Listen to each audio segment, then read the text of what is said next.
Tol, mukhang tao yung hinulog doon eh. Si Landbridge! Kulungan natin! Huwag na talbol! Baka magpapali dito eh! Pinag-aanap na katay na pulis eh!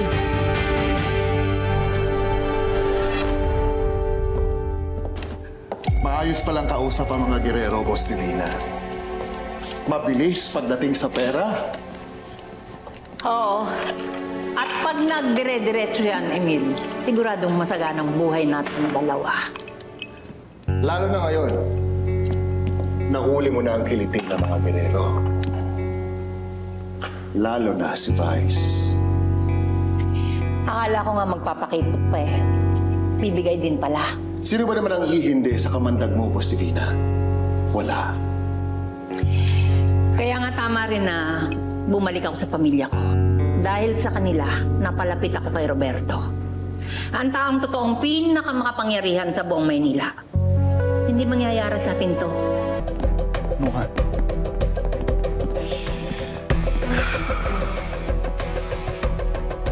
Anong kutob mo dyan kay Lucio at sa mga tao niya? Mapapagkadiwalaan ba yung mga yan? Marami na akong mga taong nakasamang katulad nila. Wala naman talagang pagkakatiwalaan sa negosyong to eh. Pero sa palagay ko, mapapakinabangan po natin sila. Okay.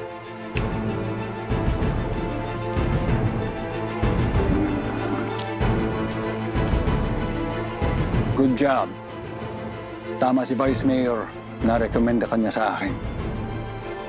Sa susunod na transaksyon, tatawagan kita ulit. Sir, salamat po, sir.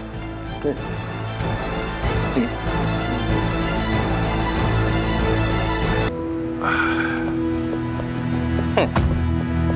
Si Kapitan? Di ba dati naglalakad lang yan?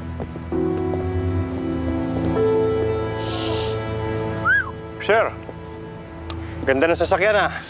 Gusto ko rin sanang kumuha niyan kaso hindi kaya ng sweldo ko. Magkano ba ang inabot niyan? Wala ka ng pakialam doon. Tatanong lang naman ako, sir. Alam ko naman na ilang taong dugot pawis mo ang ginugol mo sa serbisyo para lang makuha yan. Gandang-ganda ka sa kotse ko? Ayan. I-park mo. Para mapakinabangan ka naman ng presinto. Puro ka paporma eh. Subukan mong gaskasan yan. Papakaltas ko sa sweldo mo yan. Kasi sa susunod, paayos niyo yung parking ko. Gusto ko dito sa harap ng presinto. Palalakarin niyo pa ako eh.